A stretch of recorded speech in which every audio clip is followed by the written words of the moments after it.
Olá, EJA, nona etapa. Tudo bem com vocês?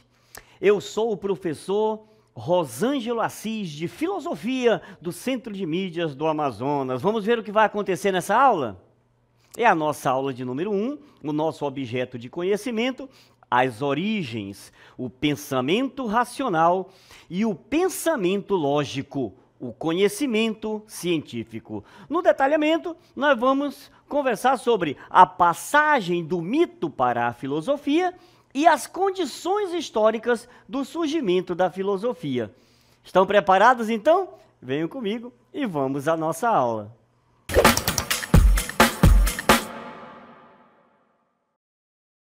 Então, vamos filosofar. E ninguém pode falar de filosofar sem falar de pensamento. Então, a pergunta que vem logo no início é essa: como pensamos? Outra ideia muito importante nesse processo é a ideia do pensamento filosófico. O que é esse pensamento filosófico? Todo pensamento é filosófico? Será? Vamos entender um pouco isso daí também. E se nós falamos de pensamento filosófico, nós também temos que falar então de quê? De um pensamento conceitual. É isso mesmo, porque a filosofia ela busca dar o conceito das coisas. É interessante isso. Ela tem que fugir daquela mera opinião. Nós vamos conversar também sobre isso na aula.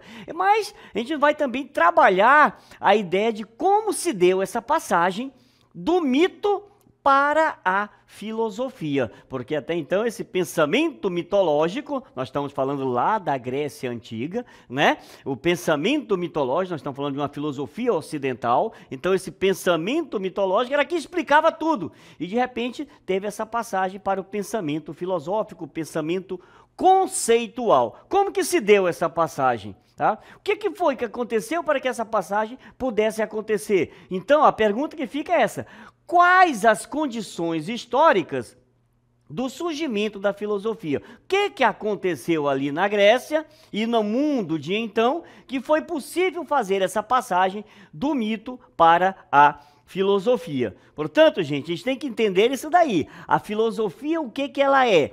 Ela é uma maneira de pensar, tá? Mas não é só isso, porque muita gente, porque o filósofo é aquele que pensa somente. Não, o filósofo é aquele também que ajuda a entender qual a nossa postura diante do mundo. Que posição eu tenho diante de tantos assuntos desse mundo todo aí, não é? É só uma mera opinião? Ou eu tenho o conceito dessas coisas realmente? Eu busco tentar entender e encontrar a verdade dessas coisas. Então, antes de mais nada, a filosofia é o quê? Uma forma de observar a realidade e procura pensar esses acontecimentos além da sua aparência imediata. Portanto, a filosofia ela não é imediatista. Por isso que a filosofia ela é colocada ali no centro, ali no meio. Quer ver? Vamos, olha só. Nós temos o conhecimento, nós temos a sabedoria, a amizade, serenidade, o pensar, a cultura, a reflexão. Tudo isso está ligado, está direcionado, está relacionado com esse pensamento conceitual, com essa ideia de filosofia. Perfeito, então? Professor, o senhor vem falando aqui para a gente sobre filosofia, mas o que é a filosofia, então? Ela é um pensamento inquieto, gente, tá? O filósofo, ele é inquieto por natureza. Ele não se conforma com aquelas respostas prontas.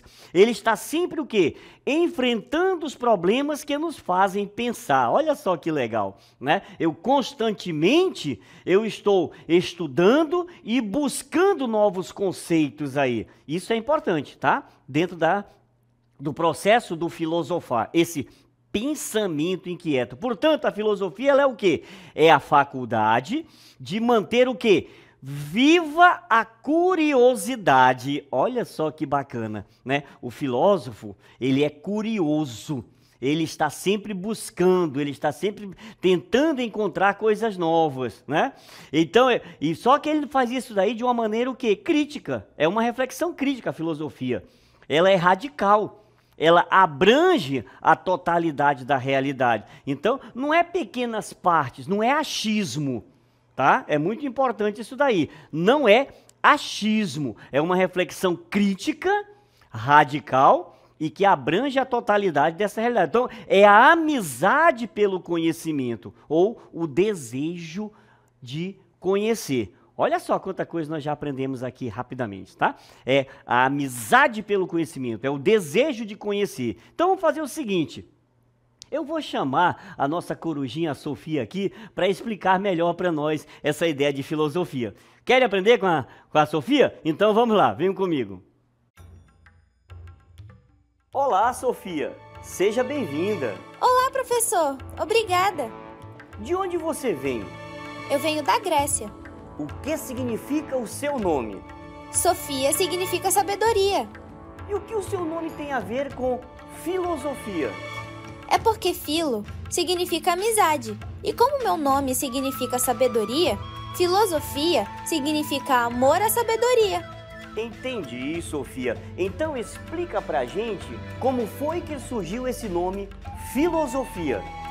Ah, professor, esse nome foi dado pelo filósofo Pitágoras, quando perguntaram se ele era um sábio. Ele respondeu que não, que ele era um amigo do saber. Olha que bacana! Obrigado, Sofia, pela sua explicação. Estou à disposição, professor. Olha só que legal, a filosofia, né? A Sofia trouxe para nós algumas ideias interessantes. Vamos ver o que a Sofia explicou para a gente? Vamos lá, olha só. Filosofia. Duas palavrinhas do grego aí, filos e sofia. Filo, filia, que significa o quê? Amizade, amor fraterno. E sofos, ou sofia, né? Que significa sabedoria. Portanto, a ideia da filosofia é essa daí. É o amor, é a amizade pelo saber, pelo conhecimento, pela sabedoria. Perfeito? E o filósofo quem é? É aquele que ama a sabedoria, que tem amizade pelo saber, que deseja saber. Essa é a ideia, esse é o filósofo, tá bom, gente? E ao longo da história nós fomos passando nesse processo todo aí. Nós fomos passando de uma cosmogonia para uma cosmologia. O mundo era explicado muito do ponto de vista cosmogônico. O que era isso? Cada povo, ele tem a sua narrativa sobre a origem do mundo. É ou não é verdade? Vocês aí devem conhecer algumas dessas narrativas aí. Cada cultura conta a sua história de acordo com as suas tradições. Princípios religiosos, míticos, científicos, eles tentam explicar a origem do universo e influenciam aí a nossa visão de mundo, tá bom? Olha só o que eu coloquei aí, princípios religiosos, princípios míticos, princípios científicos, cada um do seu jeito tenta explicar a origem do mundo. E a gente muitas vezes fica até confuso aí, será que eu acredito nessa explicação religiosa ou simplesmente na explicação científica? Ou eu consigo juntar as duas coisas, né? Então, por exemplo, como o mundo foi criado, por exemplo, segundo os indígenas? Olha só, vamos ouvir? Vamos lá. Como o mundo foi criado segundo os indígenas? No princípio, Deus Tupã morava no vazio, numa escuridão sem fim. Primeiro, Tupã criou o céu e as estrelas, onde fez sua morada, e abaixo criou as águas. Depois, Tupã desceu lá de cima, em grande redemoinho. Logo que Tupã tocou as águas, o sol surgiu no arco do céu. Olha só que legal, né? Olha só a explicação aí, né? Essa é uma explicação do ponto de vista da cultura, né? Dos nossos povos originários, não é isso? Verdade, então? Mas cada cultura podemos buscar uma explicação nórdica, né? Nós podemos buscar uma explicação oriental. Então, quantas explicações aí para entender como surgiu, como se orientou, né? Como a origem desse mundo todo. Então, essa era a ideia das cosmogonias, tá bom? Na cosmologia, diferente dessas cosmogonias, elas são o quê? Narrativas escritas e elas têm um autor. Tá? Elas são o quê? Menos figurativas do que as cosmogonias, mas elas são mais conceituais. Começa a aparecer aí um processo filosófico, tá? Mais abstratas, mais sistemáticas. a ideia das cosmologias, né? Como na abordagem científica, essas cosmologias, elas buscavam o quê? Lá, elas tentam desvendar metodicamente os princípios e as leis de quê? Da natureza, que atuariam, tá? Desde sempre, tá? Sem as interferências divinas. Olha só que legal. Ela vai conseguir explicar isso daí, assim como a questão científica. Tá? Então, Tupã criou tudo isso. Deus criou tudo isso, né? Alá foi o responsável por tudo isso. Então, as diversas religiões vão trazendo isso para nós. A ciência, não. Foi a teoria, né, da explosão, Big Bang, que foi lá, explodiu, e essas partículas foram formando e transformando o mundo de hoje. Então, são explicações, tá bom? Na verdade, quando nós falamos de filosofia, a gente tem essa passagem aí. Essa passagem do mito ao Logos. Vamos entender o nascimento da filosofia? Eu falei para vocês que eu ia explicar nesta aula sobre o nascimento da filosofia, sobre essa passagem aqui do mito ao Logos. Vamos lá. A passagem do mito ao Logos, ela representa o quê? O nascimento daquilo que nós chamamos de filosofia grega, tá? E que dá em um movimento que vai do pensamento mitológico, aquele pensamento, né, da narrativa, tá? Ao pensamento filosófico, que é o pensamento do quê? Do discurso. Não é só uma narrativa mais, mas tem o discurso também, tem o conceito das coisas, tá? E marca aquilo que nós chamamos de nascimento da filosofia. Lembrando sempre que eu estou falando da filosofia ocidental. Porque se nós fôssemos falar da filosofia oriental, nós iríamos dar uma outra explicação. Mas como que para nós importa hoje aqui a ideia dessa filosofia ocidental, é por isso que nós estamos falando dessa passagem do mito ao Logos, lá na Grécia Antiga, porque foi lá que vai surgir essa filosofia. Tá bom? Então, mito do grego, mitos, o que é? É uma narrativa de origem, isto é, um relato que busca explicar, geralmente recorrendo ao quem? Ao sobrenatural, não é isso? Ele quer explicar, recorrendo ao sobrenatural, a origem dos fenômenos naturais e das coisas que nos cercam. Choveu, então eu vou explicar, porque foi o Deus da chuva que quis trazer isso para nós. Parou de chover, é dia, é noite. As explicações mitológicas, elas vão surgindo aí para explicar todos esses fenômenos aí. Perfeito? Então, essas narrativas, elas eram construídas coletivamente. Portanto, não tinha uma autoria definida.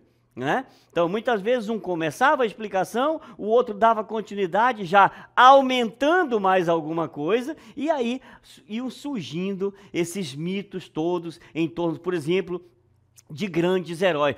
Quem nunca assistiu, né, a Odisseia, né, quem nunca assistiu filmes da Grécia Antiga, né, Prometeus, então tantos outros filmes, né, A Fúria de Titãs. Então são filmes que vão mostrando essa ideia mitológica aí e que vai passando oralmente ali, tá certo? Então é essa a ideia. Por que faziam isso? É porque na antiguidade pouquíssimas pessoas, elas tinham o quê, gente? Acesso à leitura. Elas tinham acesso à escrita, tá? Portanto, as narrativas, elas eram o quê? Difundidas, principalmente por meio da oralidade, tá? Então, era essa a ideia aí. Por meio da oralidade, eu transmito esse conhecimento de então. E aí, eu vou criando essas lendas, esses mitos, essas coisas todas. Só que vai acontecer o quê? Uma passagem. Eu vou sair do mito e eu vou para o Logos. Por que eu vou para o Logos? Porque vai chegar um momento que eu não vou mais conseguir explicar isso daí de uma maneira oral e que as pessoas aceitem. Porque muitas coisas foram acontecendo ao redor ali da Grécia e que foram mudando esse pensamento. Isso aqui é muito importante, tá bom? O que eu vou trabalhar agora, a partir desse momento na aula, ela é fundamental para você entender essa passagem aí, tá bom? Então vamos lá, prestem bastante atenção. Olha só, quais foram as condições históricas para o surgimento da filosofia. Então, vocês estão vendo as imagens aí do lado que vão mostrando um pouco, já dando um pouco dessa ideia aí, né? Vocês estão vendo as viagens, aí vocês estão vendo a polis, a cidade, estão vendo a moeda, estão vendo... Então, muita coisa que vai surgindo aí. Então, olha só, talvez um grande pontapé foram as viagens marítimas. Por quê? Houve um contato com novas culturas, tá? Então, aqueles locais que os mitos diziam que eram habitados por deuses, por titãs, por heróis, eram, na verdade, habitados por outros seres humanos. Eu citei agora há pouco uma série de filmes que você já deve ter assistido aí, né? E que conta as histórias de enfrentando grandes monstros no mar, nas ilhas, né? Em todas as cidades, encontravam lá esses monstros, essas cobras de não sei quantas cabeças, dragões, tá? Então, quando as viagens marítimas foram se tornando cada vez mais populares, o que eles foram percebendo? Que esses locais aí eram, na verdade, habitados por outros seres humanos e que tinham uma história, que tinham uma cultura. Então, a realidade, ela passou o quê? A exigir uma explicação sobre sua origem. A explicação que o mito já não podia mais oferecer. Perfeito? Então, o mito não tem mais condições de oferecer essa explicação. E agora? E agora? Eu vou precisar de uma outra explicação. Junto com as viagens marítimas, a invenção do calendário. Por que a invenção do calendário, professor? Porque naquele tempo, simplesmente se vivia, né? E agora, a gente pode o quê? Com o calendário, planejar o futuro. Porque eu fui começando a perceber que a própria natureza tinha um ciclo de vida. Olha só que interessante. Não era mais obra sobrenatural, não eram os deuses que faziam chover ou parar de chover, chegar no inverno, chegar no outono, chegar seja lá onde fosse. Não eram mais. Tinha um ciclo natural. E com a invenção do calendário, eu comecei a perceber que de tempos em tempos esse ciclo se alterava. Estão percebendo aí? Então, o mito já não consegue mais explicar isso. Aí é um prato cheio para o surgimento da filosofia. O calendário, ele é o quê, gente? É uma forma de calcular o tempo segundo as estações do ano, as horas do dia, os fatos importantes que se repetem. É uma nova percepção do tempo. Algo natural e não como um poder divino, incompreensível. Olha só que bacana, né? O que mais, professor? Que foi uma condição histórica para o surgimento da filosofia? A invenção da moeda. Até então tudo era na base da troca, né? E de repente surge uma nova abstração ali. À medida em que a moeda coloca o quê? Sobre o mesmo valor, coisas distintas. Não é? Olha só que legal. Ela passa a exigir o quê então? A capacidade de raciocínio abstrato do cálculo. Porque como é que eu vou pegar duas coisas diferentes e ela vai ter o mesmo valor? Porque antes eu fazia na base da troca. Eu troco isso por isso. Eu troco um saco de feijão por um saco de arroz. Mas de repente, como é que eu vou fazer agora? Né? O saco de feijão vai ser tanto e o saco de arroz vai ser tanto. Como é que eu vou calcular isso daí? Então, eu já coloco uma abstração em cima disso daí. Eu já tenho que ter uma capacidade de raciocinar isso daí. Olha só que bacana, gente. Tem mais uma coisa que foi fundamental para o surgimento da filosofia, que foi a vida urbana. Olha só, a vida urbana foi importante, porque as cidades começaram a se organizar. E aí, as cidades começaram a se organizar normalmente aonde tinha um centro comercial. E ali as cidades foram nascendo, foram surgindo, né? Se nós olharmos nossas cidades aí, a gente sempre percebe o centro da nossa cidade é onde é hoje. Normalmente, onde era o centro comercial de tudo aquilo que acontecia na época da nossa cidade. Perfeito? E as pessoas começaram a se juntar ao redor daquele comércio ali. Então, para isso, foi necessário se organizar as cidades conforme as leis, gente. Conforme as leis. Tá? Porque não podia, olha só, não podia deixar de qualquer jeito isso daí. Porque muita gente estava chegando e precisavam de o quê? Precisavam organizar essas pessoas dentro dessas cidades aí. Então, vamos criar o quê? Vamos criar as leis. Precisamos de lei. Porque senão a gente não vai conseguir conviver aqui. Então, com isso daí, vai diminuir o quê? Vai diminuir o prestígio daquilo que nós chamamos de famílias da aristocracia, que eram donas, proprietárias de terras. E por quem? E para quem os mitos foram criados. Elas eram que criaram os mitos, né?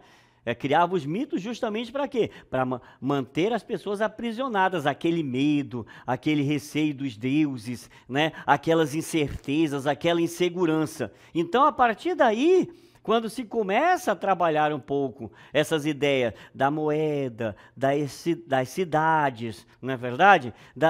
Perceber que, cadê os monstros, cadê os bichos? Não, não tem. Então, surge aí nesse período o quê? Uma classe de comerciantes ricos, que vão fazer o quê? Estimular e patrocinar as artes, patrocinar as técnicas e patrocinar conhecimentos. Olha só que interessante aqui, gente. Estão percebendo isso daí? Não é?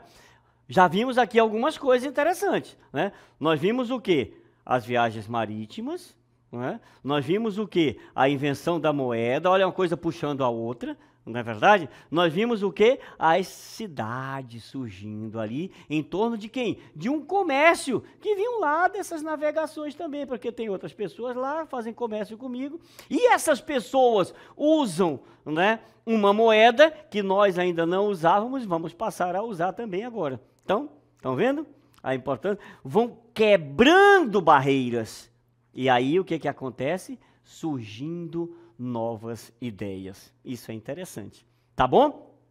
Mas não parou por aí não, porque algo fundamental, lembra que eu falava que o mito estava mais na questão da oralidade e a filosofia já está mais naquela questão da escrita, né? Começa a escrever, olha só, isso foi fundamental, porque a invenção da escrita. Lembra que poucas pessoas tinham acesso a essa escrita e mais pessoas passam a ter acesso a essa escrita. Então, a oralidade, ela se passa a fixar o pensamento. Da oralidade, o pensamento passa a ser fixado. Por quê? Porque tem agora alguém que escreve, né? Alguém que vai anotar tudo o que está acontecendo. O comércio foi importante para isso. O surgimento das cidades, a criação das leis, tudo isso foi importante para a passagem dessa oralidade. Agora não é mais de boca a boca, né? A gente tem algo escrito aí. Então, é válido lembrar assim, que diferentemente, tá? De outras escritas, como por exemplo os hieróglifos dos egípcios, ou mesmo os ideogramas dos chineses, a escrita alfabética aqui, ela não representa uma imagem da coisa, tá? Então, lá nos egípcios, lá nos chineses, era a imagem. Aqui não. Aqui é a ideia da coisa, é aquilo que se pensa da coisa. Olha a filosofia aí, tá? Olha a filosofia. Eu não tenho que interpretar a imagem simplesmente vendo, né, desenhando a imagem. Eu tenho que interpretar a imagem escrevendo essa imagem. Olha a diferença. Estão percebendo? É o papel da filosofia, tá bom? E junto com isso surge o quê? A política. Aí a política foi um prato cheio para a filosofia. Por quê? Porque a política, o surgimento, a invenção da política foi fundamental para o surgimento do discurso e da dialética. Olha só, precisavam de aprender a falar, precisavam aprender a se expressar, precisavam aprender a discursar. E quem era craque nisso daí?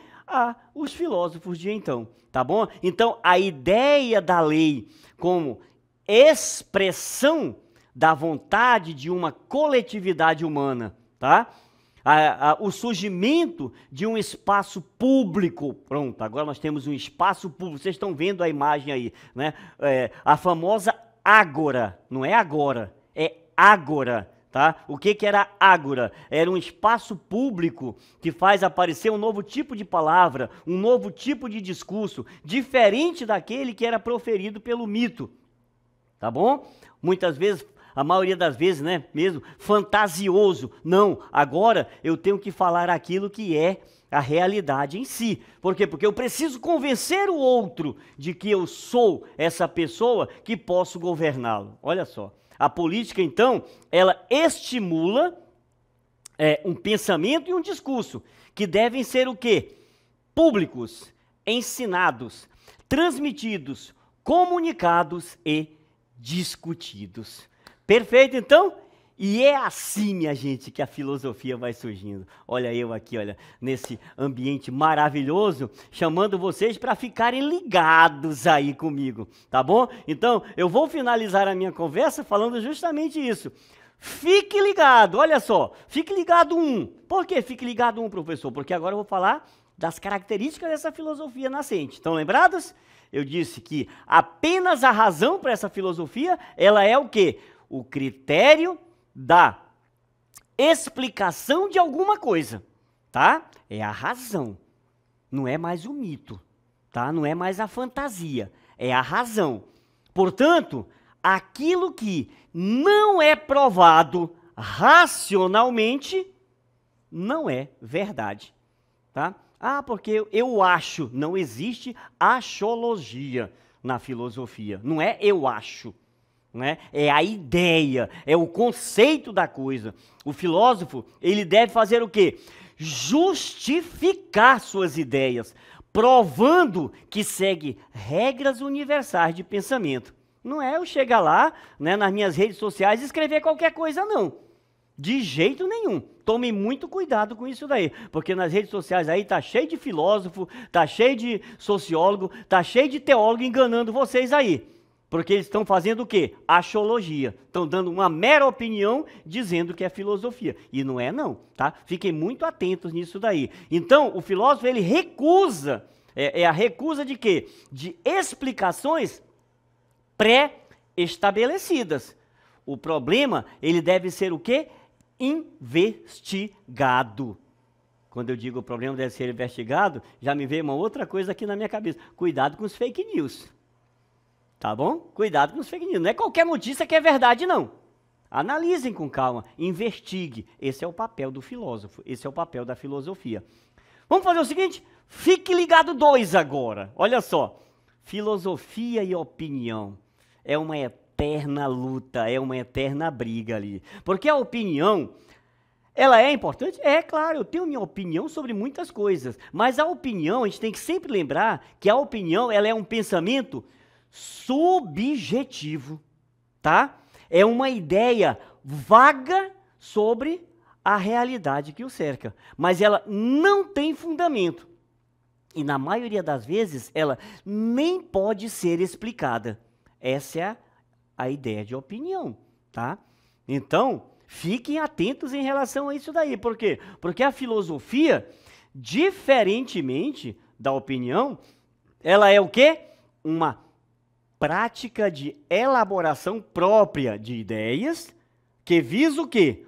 Compreender essa realidade na qual estou presente, essa realidade absoluta, os fundamentos dos valores humanos, eu vou em busca desses fundamentos, tá? Eu não exercito, eu não executo esses valores só por executá-los, mas existe um fundamento para mim executar esses valores. E outra ideia fundamental, né, busca o sentido da existência, o sentido do meu existir.